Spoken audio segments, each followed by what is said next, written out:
The Yankees lose 2 out of 3 to the St. Louis Cardinals and finish the 6-game road trip 3-3. I was hoping for 4-2. I didn't think that'd be easy, and they ended up going 3-3. Not the end of the world, but you look back on it, and really the way to have done it would have either been to sweep Oakland, and then you lose the 2 out of 3 that, like you did here, or you take 2 out of 3 in both series. So, and when you look back on it, they really came closer to sweeping Oakland than they did to winning 2 out of 3 against St. Louis. They really got destroyed in the first game of the series. Then the third game, Jordan Montgomery, the former Yankee starting pitcher, really shut them down. And so the Yankees' offensive struggles are certainly still there. They broke out in Oakland. And look, like you talk about someone like Anthony Volpe, who is truly making inroads here. Like he is looking a lot better, and that's a very good sign. But yet you still have other players that just continue to really not break out of it. And again, it's the veteran types, right? It's the DJ LeMahieu's, it's the Josh Donaldsons. I thought Giancarlo Stanton's at bats. I think he's coming around a little bit, and that's good to see. But look, Anthony Rizzo hasn't homered in a very, very what did he? Let me just off the top here. Let me see. Did he homer in the month of June as we now are in July? Did Anthony Rizzo homer in June? Let's see. No, he did not. So, I mean, yeah, it's pretty bad, but the Yankees still find themselves right in the thick of, the American League playoff race. If the season ended today, they would be in the playoffs, but, look, we're at the halfway point, and, there's definitely going to be, some big series ahead. The Yankees, there's one more week of games before the All-Star break is in Seattle. And no surprise, the Yankees have 2 All-Stars, Aaron Judge and Gerrit Cole. And Judge, was named a starter, but he, will not, it's not official yet, but he certainly will be replaced and will not play in the All-Star game. Gerrit Cole, that could be a different story. In terms of when he's lined up to pitch for the Yankees, it would line up for him to potentially, maybe he will actually pitch in the All-Star game, but that's here nor there. The Yankees will face the Baltimore Orioles in a big series, a 4-game set. It'll be the return of Aaron Hicks, and I'm curious to see what his reception will be. And then it'll be a 3-game series against the Chicago Cubs before the break. But for the here and now, the Yankees had a tough time with St. Louis. And like I said, their roster is definitely better than their record indicates, but the record is bad. I mean, St. Louis is...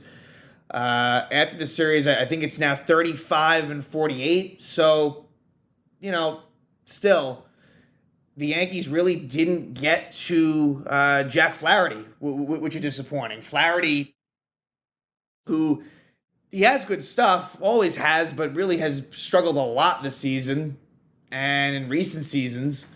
And, he shut them down. So, Yankees Cardinals. This was a rain out the first night. So the Yankees have had a lot of doubleheaders recently, when you think about it. Off the top of my head, you had the White Sox at home, which was a split. They lost the first, won the second. The Red Sox, which they lost both games of that. And the Yankees won the one time the Yankees got swept this season. And then here against St. Louis, lost the first, win the second. So Yankees not great in these doubleheaders. And...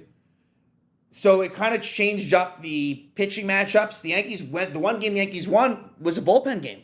So going into the series, we kind of thought, okay, maybe it'll be Randy Vasquez.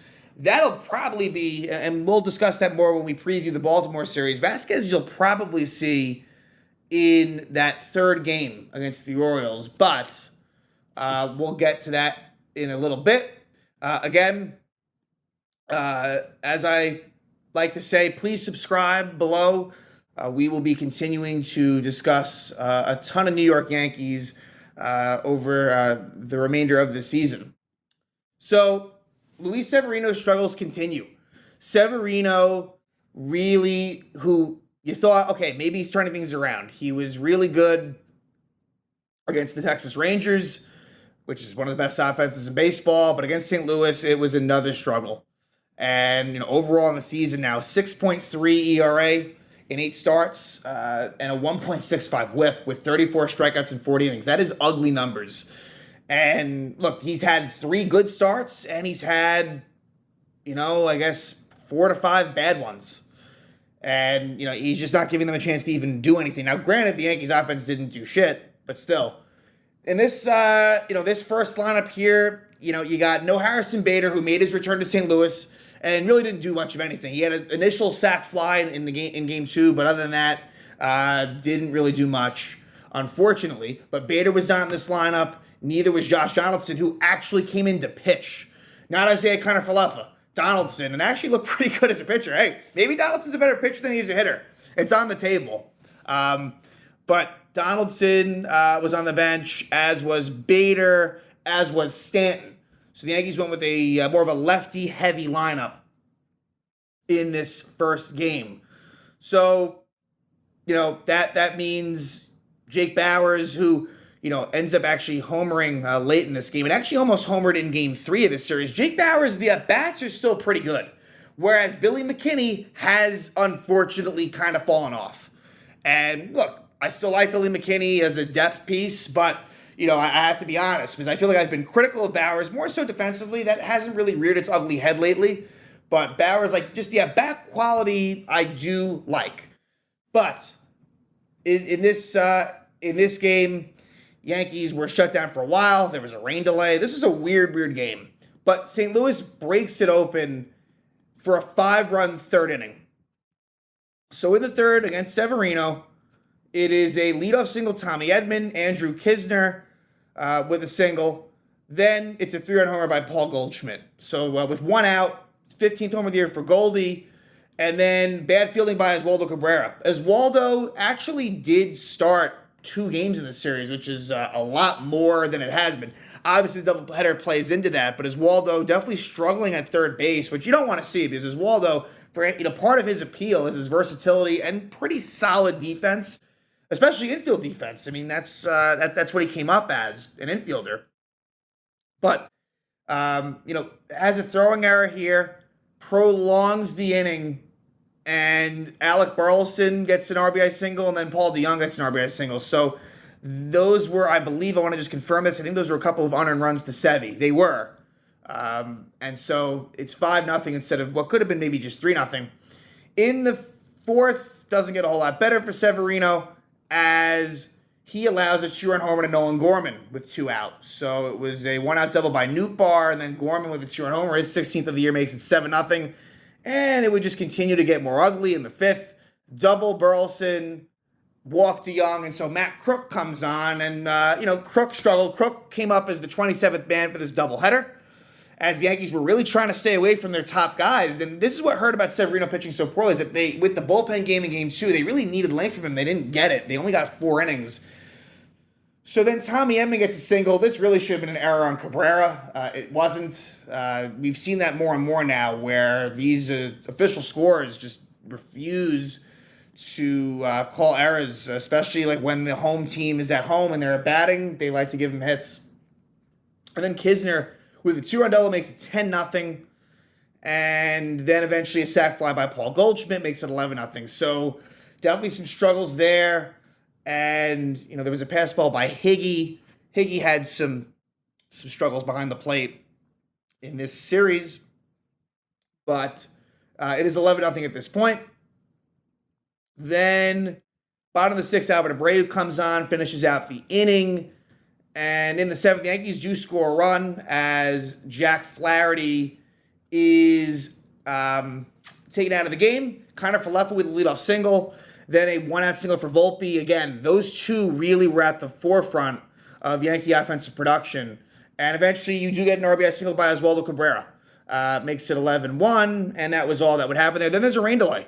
There'd be a rain, must have been about an hour or so, maybe a little bit more than that actually, of a rain delay. Nick Ramirez comes on, pitches a scoreless 7th inning.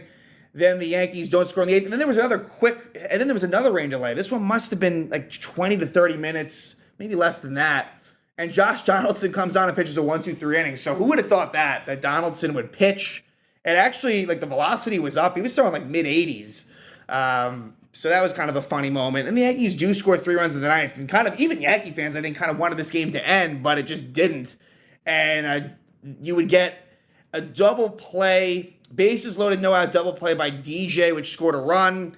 And then a 2-run homer by Bauers in the rain, because it was pouring at this point. His 7th homer of the year makes 11-4. Then you had a couple of walks, but eventually Kiner-Falefa grounds out to end it. And so the Yankees lose 11-4. We go to Game 2. Game 2, the Yankees would win. And it was a bullpen game. And look, that's been, you talk about the All-Star game. If there was a way to do it, like the Yankee bullpen, collectively deserves to go to the All-Star game. They've really done a nice job. It's not necessarily one guy that specifically has stood out, right? Because, on the one hand, Clay Holmes, kind of is your closer right now, although that's kind of fluid and, it depends on the situation. But he had his struggles at one point, and so it's just been a really good effort overall by that bullpen. When I look at this season, they are a major reason why the Yankees are where they are. They've done a really nice job. So, for Game 2, Ian Hamilton gets the start. And Ian Hamilton, making his second appearance since coming back from the injured list, really was very relied upon before he got hurt at Toronto, whatever it was, a month or so ago. Really was someone that the Yankees trusted and, ran into some trouble here in the first inning. But the Yankee offense was better against Matthew Liberatore, the lefty. And, some of those guys were back in the lineup. Stanton, Bader, Donaldson. Not that those guys really did a whole lot. Again, it was really, it was Kiner-Falefa and Volpe that were the main offense. But first inning, the Yankees do score. And it started out with a LeMahieu single, then with one out, Stanton single, then a Rizzo single, bases loaded, a sac fly by Bader, makes it 1-0. Then Lars Nootbaar with a leadoff homer. So Hamilton is greeted with a homer immediately. Then he gets into some trouble, but he is able to get out of it. Yankees score a couple of runs in the second. A RBI triple by Anthony Volpe after an IKF single. Then you get a one-out sac fly by LeMahieu. So a couple of sac flies early for the Yanks, make it 3-1. And then Ron Marinaccio pitches the second inning. The second inning was clean. Good second inning from Marinaccio, but the third inning was not so good. Nootbaar single, then with 2 out, a Contreras walk, an RBI double by Walker, and then a walk by Burleson. So, Marinaccio threw 40 pitches. And so, for Ron, again, I look at him and Cordero as definitely on the next tier, right? The top tier is, in no order, is Holmes, Canely, King, and Peralta. And then, on the next tier is definitely Marinaccio and Cordero. Hamilton kind of falls somewhere in the middle there, I would say. But King comes on in the big spot. Michael King was the hero of this game. Michael King, first off, gets the out in a bases loaded 2-out spot. But then, when there was no scoring going on, Yankees up 3-2, he then pitches the 4th, the 5th, and the 6th. So he gets 10 big outs in the middle of that game to keep it 3-2. Then in the 7th, Wandy Peralta comes on, does a nice job, gets a couple of strikeouts and a scoreless 7, keeps it at 3-2. Then in the bottom of the 8th, Tommy Canely, who has just been wonderful since his return, and he holds it at 3-2. And the Yankees get 3 big runs in the 9th. One out walk by Kiner-Falefa, a single by Volpe makes it 1st and 3rd, and a beautifully executed safety squeeze bunt by Trevino that scores Kiner-Falefa. Nothing that Goldschmidt could do about it, or really Contreras. Just well executed by the Yanks. Like to see that, and that makes it 4-2. Then after a walk by LeMahieu, you have bases loaded, and Gleyber Torres comes through with a 2-run single to give the Yanks a 6-2 lead. And that was really, important breathing room for Clay Holmes. So Holmes comes on. There was a leadoff walk to Edman, but then he gets a double play at Nootbaar and strikes out Goldschmidt. The Yankees win it 6-2. So they split the doubleheader, and we head to the final game of the series, the rubber game. And the Yankees normally in rubber games this season have done a nice job. When you think about it for the Yankees, so many of these series, usually with the Yankees winning them, but so many of these series have been 2 out of 3s. Right? Not a whole lot of Yankee sweeps this year. And like I said, there was only that one time the Yankees got swept against the Red Sox. So the Yankees have found themselves in just a lot of rubber games. And unfortunately, this one did not go their way as Jordan Montgomery really shuts down the Yanks. And we saw this a little bit last year where, the Bader trade happens and it worked out on the schedule where the Yankees faced Montgomery immediately after. It was either his first or second start as a Cardinal. Might have been his first. It was very immediate. And Montgomery, really shut him down. And he might have been better in this outing. Ends up going 6 2/3, no earned runs, one unearned run. It was due to a pass ball, and only allowed 2 hits. He had a no-hitter through 5 2/3. I mean, it's upsetting. I mean, and Jordan Montgomery is a very solid pitcher. And he's been a solid pitcher for the Cardinals. Doesn't always get really the best luck. Like that 6-7 record I see, that's kind of reminiscent. Like the 3.28 ERA, got some really solid numbers. And look, Jordan Montgomery, there's a good chance he's getting traded. But St. Louis is very likely, they're not going to make the playoffs. They'll probably be in sell mode. Montgomery's a free agent. Could there be a reunion with the Yankees? Maybe. I don't think that there will be, but I don't think we can rule it out either. But anyway, you got to be impressed by what you saw from Montgomery. No Rizzo in this game, and I should mention, because I had said last episode that Rizzo got hurt. He played in both games of the doubleheader. One of them he DH'd, and so he didn't play in this game. Donaldson also on the bench, which I found just a little bit interesting versus the lefty Montgomery. So Donaldson's still, he's not in the doghouse with Boone. I wouldn't term it like that at all, but it's a little bit telling that he only, not counting the pitching appearance, he only played in one of the 2 games in that doubleheader and did not play in this one. So he's still kind of on the outs. But DJ LeMahieu has not been that great. And today, we'll dissect a couple of his at-bats. But, the Yankees are just not getting third base production this year. Plain and simple. So Gerrit Cole on the mound, looking to rebound from his rough outing against Texas. And this one did a nice job. Got into trouble in the 4th inning. But other than that, was pretty good. And so for Cole, gave the Yankees a chance to win. Would you have liked more than 6 innings? Sure. I don't think it's a lot to ask from Gerrit Cole to give you 7, but I'm not going to, go crazy over 6 innings, 2 runs when his stuff wasn't like incredibly crisp, but he limited the damage, didn't give up any home runs, and like I said, gave the Yankees a chance. So, in this one, Montgomery looked good early. Giancarlo Stanton came very close to a home run in the 1st inning, but it was just foul. Let's jump to the 3rd. Aaron Boone gets ejected. So he actually hadn't been ejected in a little while. Boone had kind of, been keeping his cool and hadn't really gotten tossed, but he does in this one. And maybe it was a quick hook. And what happened was with 1 out, 3-1 count to DJ LeMahieu, just a pitch that definitely was a ball that was called a strike. Eventually LeMahieu pops out, and then during the Gleyber Torres at bat, Boone gets ejected. So, big spot in the game, and, doesn't work out, and, you wish LeMahieu could have, still rebounded, but didn't, and then Gleyber strikes out. So, in the bottom of the 4th is when the Cardinals get it going. It's a leadoff double by Nolan Arenado, who has always had very good success against Gerrit Cole, and then it would just be more and more. Burleson single, RBI single Jordan Walker, line out by Gorman, to Bader, then an RBI single by Andrew Kisner. That hurts. The backup catcher, light hitting, gets an RBI single, makes 2-0, and then Edman rips one to Volpe for a double play. So in some ways it could have been worse, but it's 2-0. Then in the 6th, Gleyber breaks up the no-hitter with a double. He steals 3rd, and then Stanton flies out. In the top of the 7th, the Yankees get their 1 run. With 1 out, Kiner-Falefa strikes out, but there's a pass ball on Kisner. And then Volpe is out on a sac bunt. He was trying to bunt it past Montgomery and was unsuccessful. So, if he does it, that would have been nice. I kind of wish he didn't bunt there, but he does. And then Jake Bauers comes this close to tying it up with a 2-run homer. Very, very close. It's an RBI double. It's off the center field wall, and then makes it 2-1. That was impressive off the lefty Montgomery, who normally is pretty tough on lefties. So then Giovanni Gallegos comes on, another former Yankee. Replaces Montgomery, and the Yankees pinch hit McKinney for Trevino. Could you have gone Rizzo? You could have. I kind of understood why it was McKinney, but also I can't argue with people that wanted Rizzo. McKinney did not look good in this at-bat. He goes down easily and strikes out again. McKinney has certainly cooled off. So then in the 7th, it was struggles for Jimmy Cordero. And by the way, Higashioka comes in, of course, for Trevino after the McKinney pinch hit. And Jimmy Cordero was not very good today.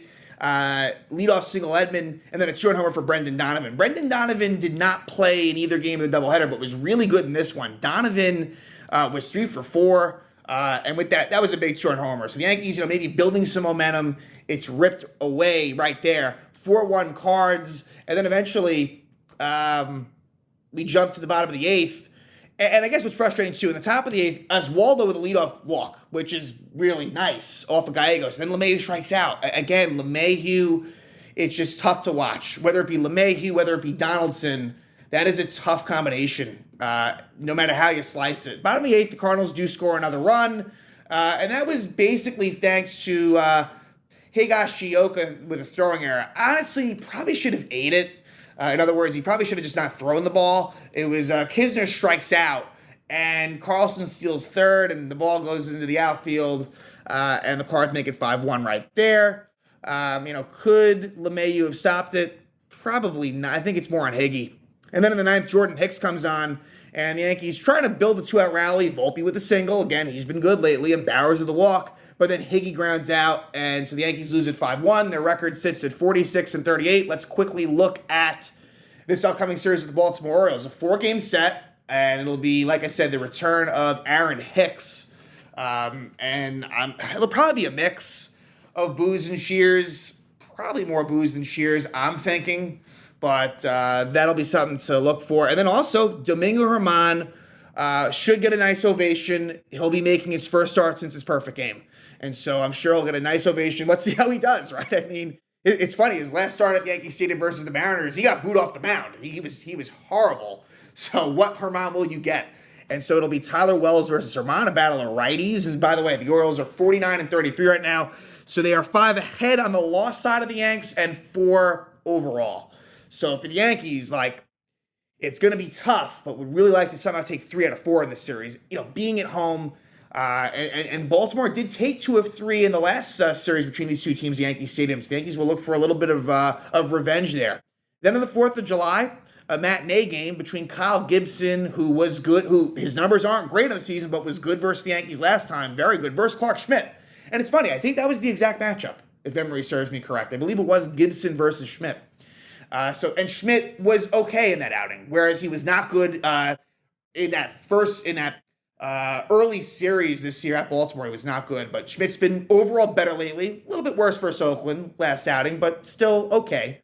And then the third game will be Dean Kramer. Yankees have seen a lot of Kramer the last few years. Numbers are not that great, and it's versus TBD. Again, I think that one, maybe you see Randy Vasquez, maybe it's Johnny Brito. Probably not a bullpen game, unless it's a situation where there's maybe a rain out. The weather isn't supposed to be great the next few days. Expect maybe Vasquez there. And then the last game will be Kyle Bradish versus Luis Severino, and Severino really, really needs to pick it up. He's been bad lately. And so, you see what happens there. So it's going to be a lot of right-handed starters on both sides. In fact, it looks like it might be right-handed starters the whole way through for that whole 4-game series. So expect to see, more of Jake Bauers and Billy McKinney. Maybe not every game, but, certainly more than you would if there were lefties in there. And who does that come at the expense of? Probably, again, I think a Donaldson and or LeMahieu might be sitting on the bench a little bit more.